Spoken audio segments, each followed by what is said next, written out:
Today we're going to take a look at Nexalis. This is a solo and could be co-op RPG that is it falls somewhere between a journaling game with a bunch of mechanics or a more traditional RPG rule set with oracles that leans heavy on the writing and imagination. That is, it doesn't, it's not quite a journaling game, and it's not quite not a journaling game. Let me put it that way.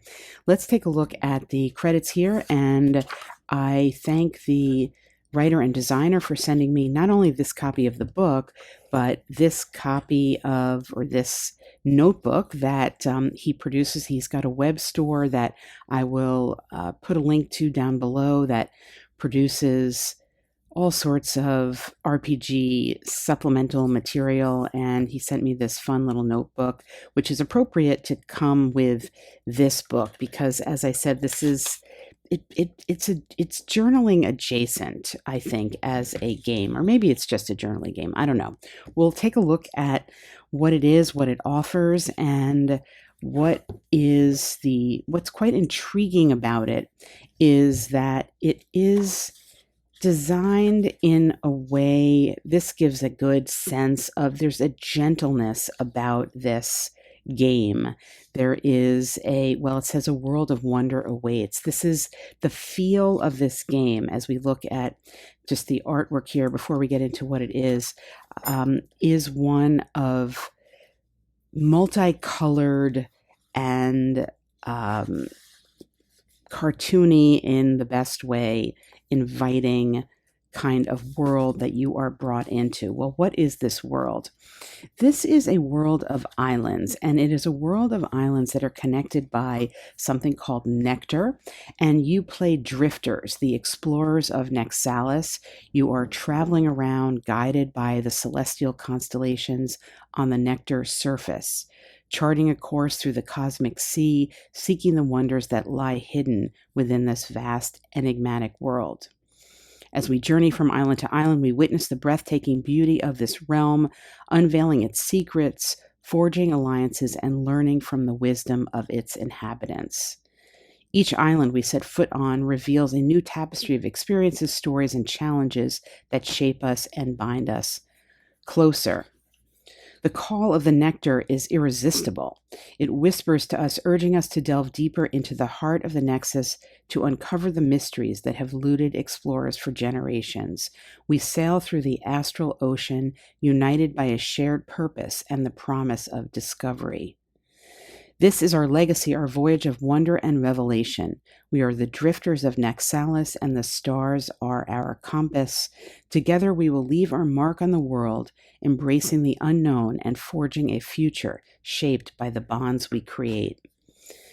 Now, I spend so much time reading that because I think it's a piece of writing that really does give a flavor of what this game experience is and what it is meant to be. And there's more description here about what it is and how each island has a piece of the celestial nexus's magic, manifesting in the form of strange phenomena, powerful artifacts, and the unique traits of the island's inhabitants. It's a game, as mentioned, about exploration and growth in a mesmerizing and ever-evolving world. There is a list here of gaming inspirations for this game, and indeed it is almost like a mystical writing experience, that you're using the prompts and things in this book to create a story. And we'll look at what character you can play, but you are given a series of steps. So it starts with, this is a high level outline of the steps. You choose a playbook, which is basically the type of character you are, customizing the character, creating an island, finding a mission, facing challenges, and then you just journey to the next island.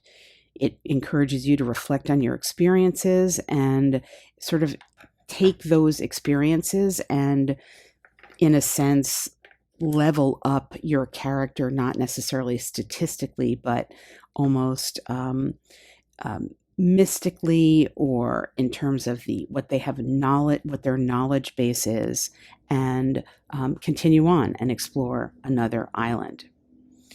It says here, so this is obviously a physical copy of the book, which I prefer for my videos, but it says every time you see a purple link, it's a purple expression like this one, it's a clickable link. So if you are playing with a PDF, and I could see in a lot of ways for this particular game, that might be easier because you are directed through some play procedures that are quite useful to go to different oracles. And in the PDF, you would just be clicking there, whereas here you're flipping back and forth. So in the book itself, like this is all the rules and description, and these are all the oracles. So you can see there's a lot of description, and I think it's useful to read through all the description because even in explaining the different types of characters, and I played a wild heart when I was playing, which is somebody who is embodying the untamed spirit of nature, a fierce protector of the wilds. I kind of got the Spirit Island vibe in a sense from not only from this game, but from my particular character. And I didn't do it, but in the future, I want to go into my Spirit Island game and sort of take out some of those cards and things because I think that could really enhance what is going on here, at least with my character. My character, unyielding and resilient, the wild heart stands as a bulwark between the tranquil sanctuaries of nature and the encroaching tide of civilization. You can play as a blade sworn. This is a valiant champion of honor, courage, and skill, sworn to a cause or bound by loyalty, defenders of the weak. There's spell weavers and path striders. We're going to take a look more detailed in a moment at them. The Thunder Soul unleashes a storm of fury and destruction, a whirlwind of raw power and relentless ferocity. These warriors channel their inner rage and untamed energy, blending brute force with a touch of the arcane. So we have in the characters for the stats, as they're called the ways. These are their preferred approaches when facing obstacles. Think of them as a method or a style that you utilize.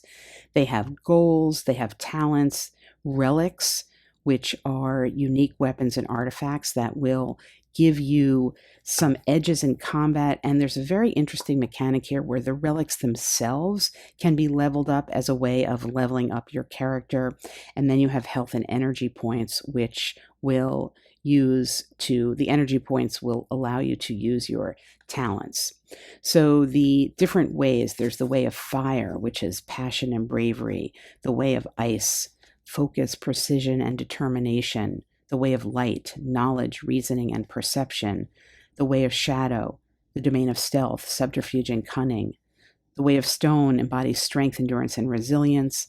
The way of wind is finesse, speed, and agility. And the way of ether is the essence of connection, empathy, and spirituality. So you can see even just in the language and the description and the iconography of essentially what these stats are, you are really drawn into the feeling of what this game is, of what this book is.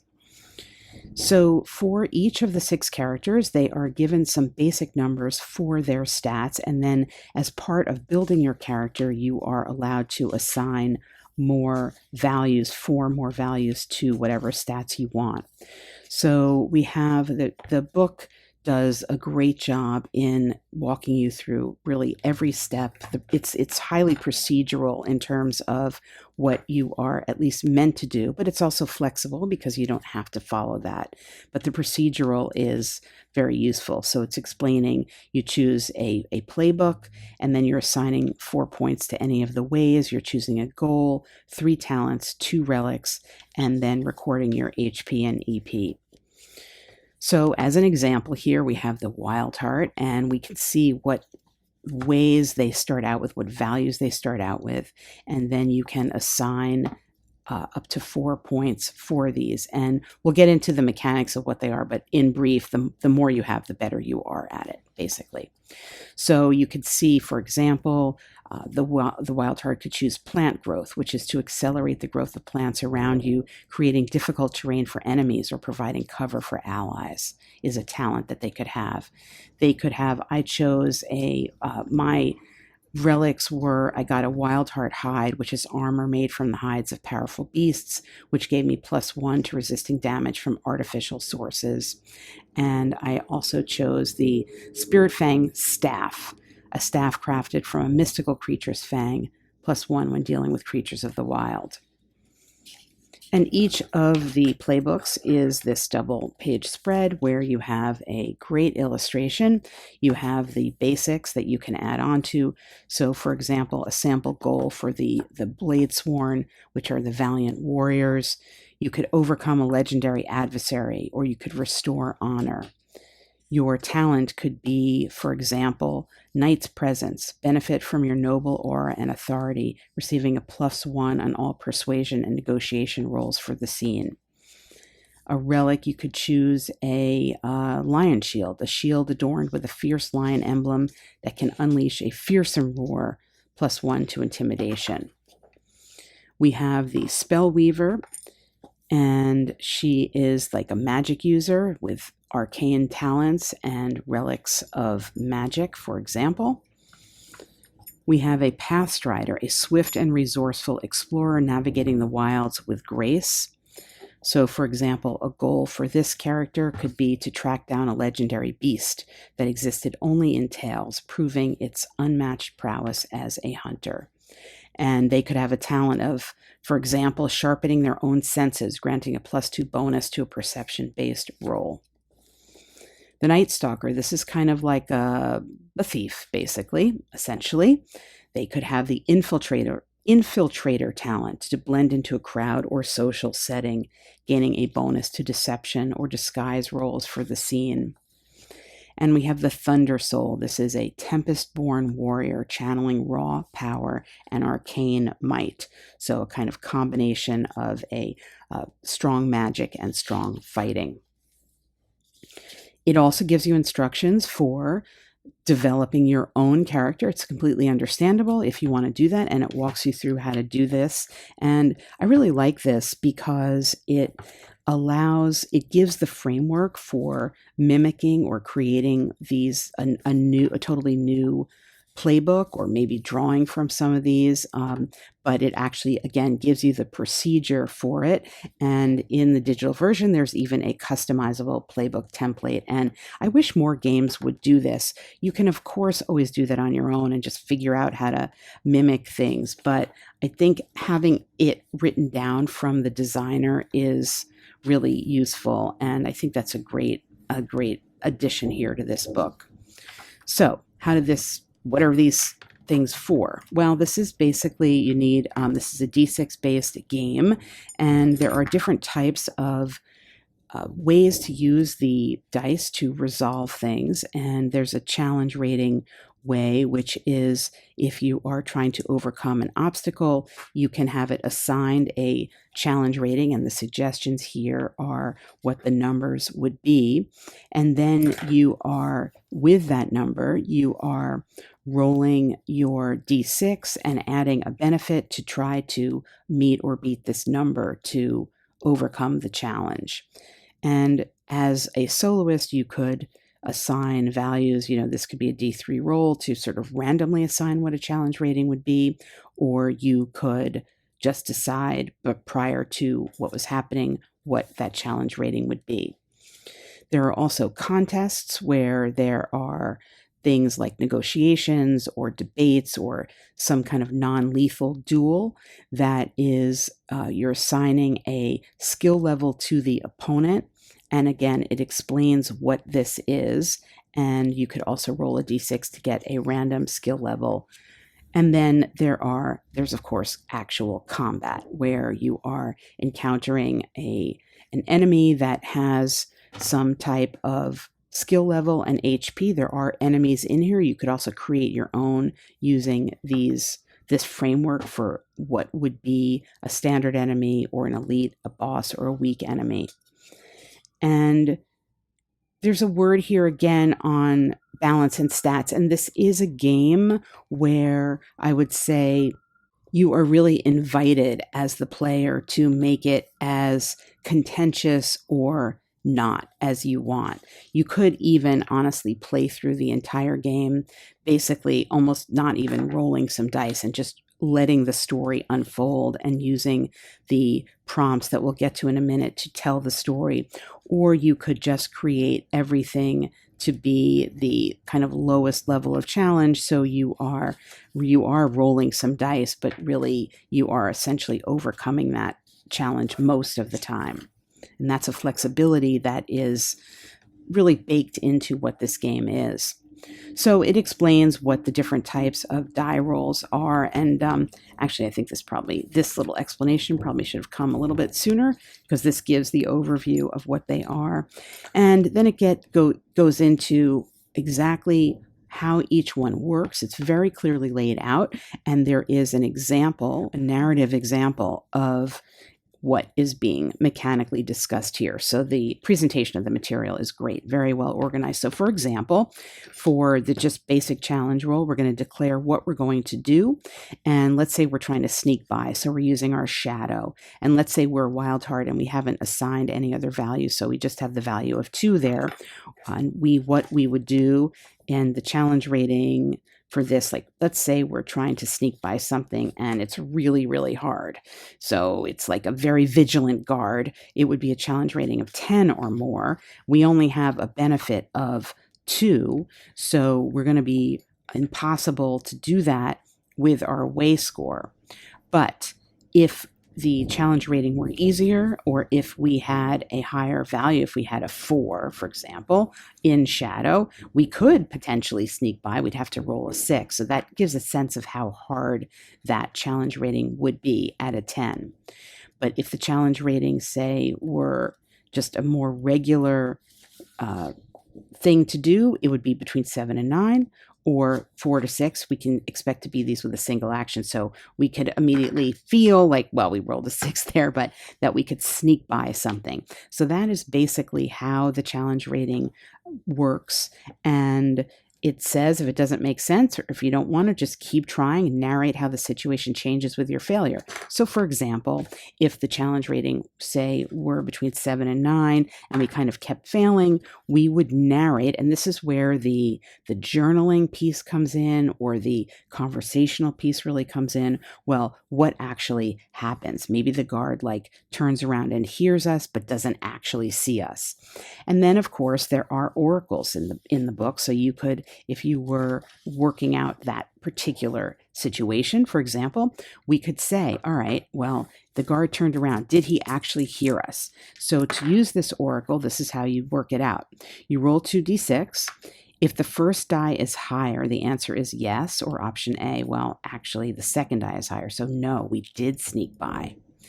And if the results are the same, you get your not exactly. The other thing here, there's some guidelines here, and this is an interesting little mechanic here. The greater the difference between the die results, the stronger is the answer. So in this particular roll, right here, no, we didn't get hurt. It's a difference of 3. That's kind of a medium difference. I would just say, no, we didn't get hurt. But let's say we rolled this, difference of 5. We could narratively say, not only did we not get heard, but the guard sort of thought he heard something maybe around the corner. So he like moved further away, for example. Maybe that all of a sudden changed the challenge rating to make it lower, so that on our next opportunity to sneak by, it was easier to do. So the oracle built into that also is giving you some flexibility for interpretation, or a little mechanic for narratively interpreting your answer, as opposed to just getting a yes or no, which sometimes, as I talked about in my solo Game Master's Guide, for example, can actually just be a problem, because then you just like find yourself rolling and answering yes, no, to get the answer you want. And that's a problem, because that's not really narrative. That's just waiting for your dice to tell you something. The contest rolls are based on this contest score that we talked about. And we are basically having a contest to see who gets the higher number and what way score you're going to use. So if in the end you end up higher than your opponent, you win, and if not, you lose. And then the combat rolls are basically, again, you are using your way score for your first roll and their defense score for the second. So you add your benefit to the first number and you add their resistance to the second number. And then whichever is higher determines whether or not you win. And then the difference is what the damage is. Again, very clever way of building in a lot of action into some very simple die rolling. And again, we have a narrative example given in the book of how that actually works. There is an effect like an exploding D6. So if you roll a 6, you get to split the die optionally. And if you do that, you get to replace your original 6 with the sum of the new results. So let's say I rolled this 6 and I decided I wanted to split it, take a risk. Then I roll 2 more D6s and I get a 10 instead of that 6. Now, of course, you might not get something better, obviously, but you can. I don't know the percentages. Maybe somebody in the comments can. I'm sure there's a percentage chance of what's going to be better. I don't know how to figure that out. But in that particular case, if I had split this D6, I would have gotten a 10 instead. This is a game where you have a lot of procedures to guide you, and this is key to it. You arrive at an island, you have a presenting problem that the locals are going to greet you with. You're going to embark on your mission and frame your first scene and your first obstacle that you need to face, perform actions, rest, conclude, leave the island, journey to the next island, and key here, have the chance to reflect on your experience, bond with your colleagues, recover and advance, and start all over again. So, in the island phase, you are directed, and this is where I think playing with the PDF could be useful because there are different oracles here that are tied to all of these things. So the description of the island and the rolling on an oracle for a character to welcome you, a name of that character, the problem that they're facing, and then you're instructed to consider the level of complexity you'd like for this mission.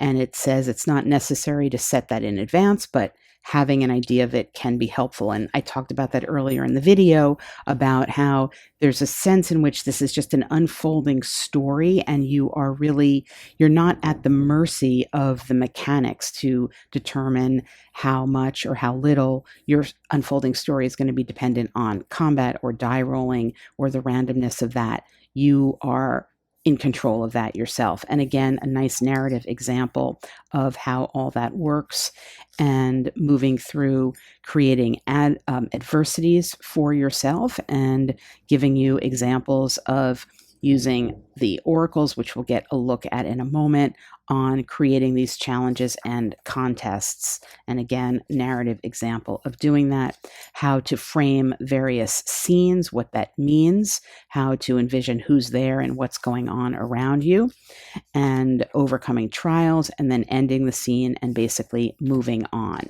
And again, nice narrative examples of doing all of this, which I think for solo play is really useful because it can be challenging. It's one thing to listen to a video and have somebody talking about it and telling you what they did. It's another, or even demonstrating it. It's another thing to be at home yourself with the book in front of you, trying to figure out what to do and how to make it work.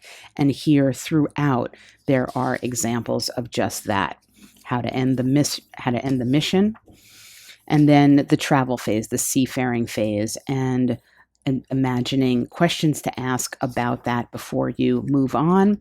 And then the reflection part, taking a moment to consider the experiences that you've had and answer questions about this, and sharing experiences if you're playing this cooperatively with somebody.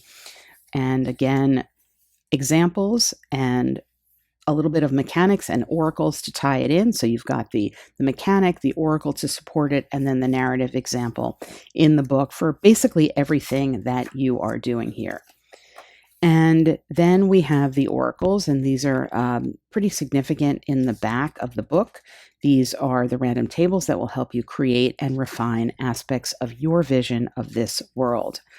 The yes/no oracle we already looked at earlier in the video, and it gives some examples of the types of questions you could ask for that to get useful answers. And I like the way that they're grouped in themes, because I think thinking about the questions you ask an oracle thematically is useful. So there's knowledge-based questions, and I think this is what people often default to, like, does this person see me, or is this person connected to the mystery? But there's all sorts of things about the environment, what's going on, talents, like what type of talent can I use in this situation? I love that. Can one with nature make me invisible in an urban environment if there are plants nearby? Asking the oracle to help you interpret the rules. This is such a smart addition, I think, and suggestion. It's something that, frankly, I don't do enough myself in other games, where looking at your character sheet and wondering, how might I approach this? Well, how will the game respond to my approach to this? And the suggestion here of interrogating your own talent and your own ability by the oracle, I think is super excellent, and something, as I said, I really need to do more of myself. We have an oracle with like the verb, noun, adjective oracles. These are basically D66 tables. So you're rolling, there's 36 entries in each. 36 entries more, and obviously in the case of this with 3 columns, but you're reading one and then the other. So this would be a 6 and a 3. You would be the verb, there would be seek. If you rolled it again and you got a 5 and a 1, you would, under the noun, seek nature. And then if you rolled for your adjective 1 and a 2, you would have bizarre. So you would use this to interpret any number of things in the game. And again, as you saw, the book itself points you to possibly the most useful oracle in the back, which is helpful. We have island description oracles, things like echoing, skybound, turbulent, luminescent, lush. I got lush. My island was lush and something else. Island names. And then a lengthy list of island trouble. And the island trouble here are essentially quests or prompts or stories.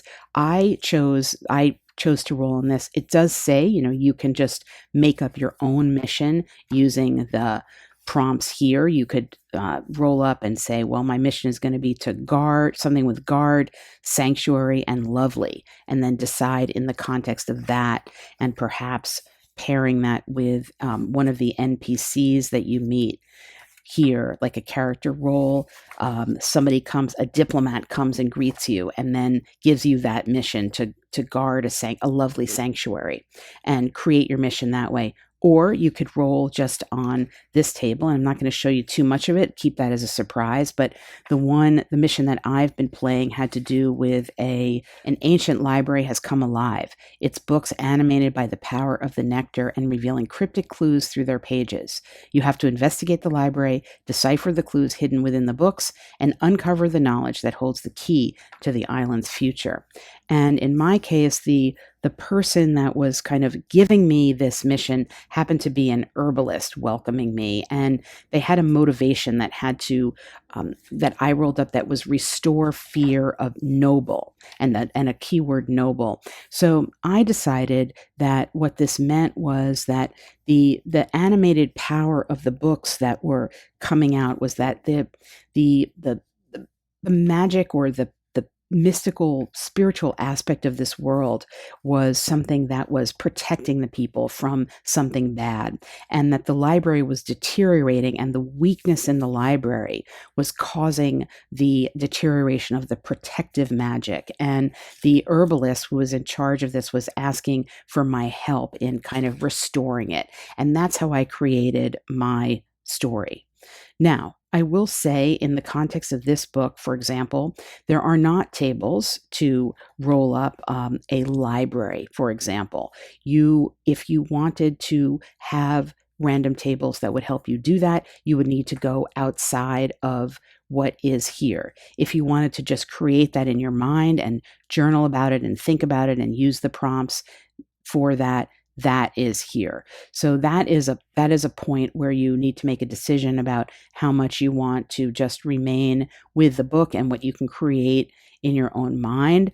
I went to an external source that I happen to have that was focused on libraries to help me, to give me some prompts and kind of help me create something. And then I created essentially like a library dungeon crawl for my character. But that was outside of here. So that is something you should know about this if you want. You're not going to, with these missions, and they are very broad based. And as I said, I'm not going to show you them to keep them as a surprise, but there are 36 of them that are very in just different directions. You will need to decide to what extent you are going to play those out with supporting material or just with what you can create yourself. There's a character name oracle.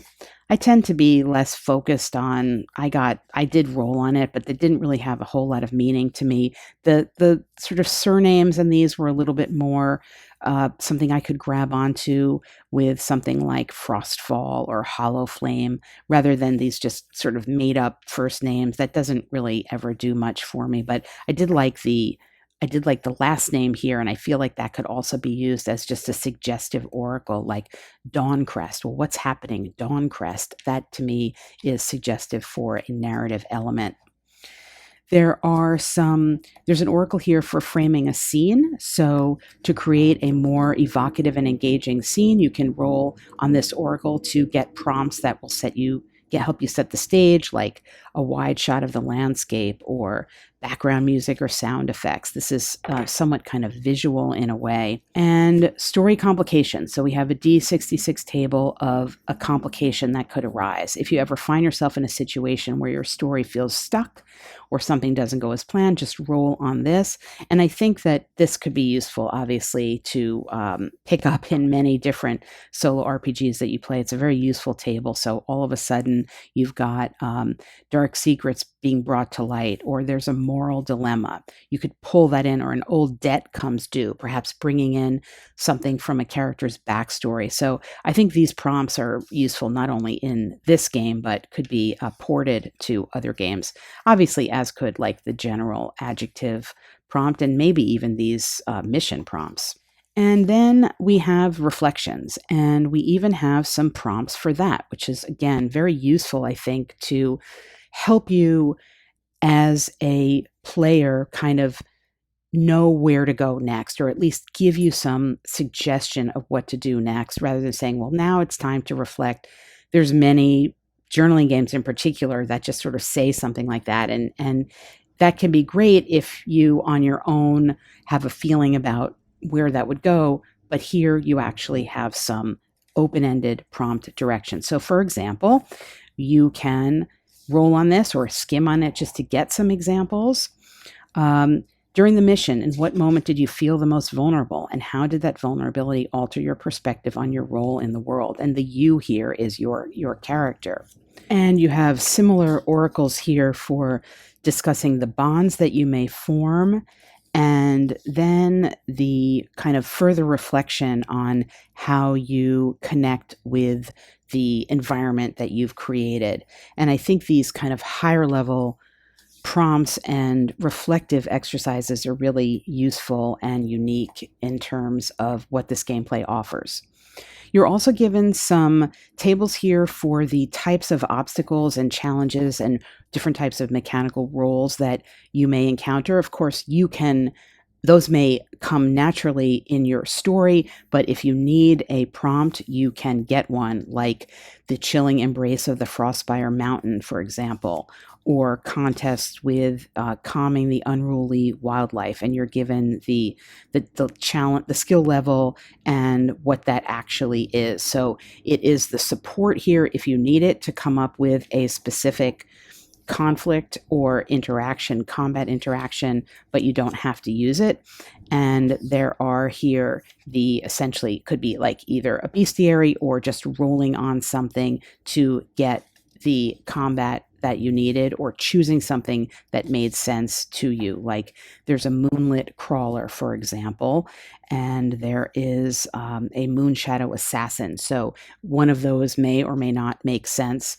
And it also explains to you how you can have weaker elements with fewer elements to track and exclusion of powers, and different mechanical adjustments you can make that will make the game sort of more exploration and unfolding of story without conflict, or more combat oriented. And again, explaining how to determine what the number could be. And further explanation of it says some enemies have a very strong elemental theme, such as fire or ice. You can change the element to make the creature better suit your needs. So for example, if you were in a library, say, and you encountered something that was like the Frostfire Chimera, maybe instead of a Frostfire, maybe it's something that changes. Maybe it's like made out of books or something, and it changes what it's made out of to impact the combat. So there is the element, again, the theme of this book is it's a combination of the random tables that you need with a kind of narrative and mechanical support for suggestion of how to use it. And then the book concludes with a complete example adventure ready to be played here. I never really use those very much, but I know that people tend to include them in their books. It seems like what's expected, but for me, that doesn't really ever come into play. So I would say that Nexalis it offers a lot of unique twists on solo RPG, and also just a very kind of friendly, mystical, evocative world that is easy to get into, and I think which would play quite differently depending on how you traveled through it and the different types of characters that are offered. You could almost play through it. I haven't done this, but I feel like what I want to do is continue with my story that started with my Wild Beast character, and then my Wild Heart character, and then sort of like put a pause on it and just bring in a whole other character. I haven't done this before in a solo session, but like, okay, and now this guy shows up, and just like switch over and have him take up some of the story, because that's the feeling you get from this. The concept of going from island to island where everything is kind of discrete yet connected, but also even with the same mission, the same story, there's like a very cinematic aspect to it where all of a sudden, like, oh, there's a new character showing up 20 minutes or 30 minutes into the film, and it's this Pathstrider, and how does that impact the story? So I think that this is something that stands out, I think, among what I've seen for fantasy-based solo RPG books, and again could also be played co-op. But the combination of that, as I said, the oracles that are linked to the mechanics and the narrative and the way that that's explained in the book and demonstrated in the book makes this a really easy entry point for a unique solo RPG experience.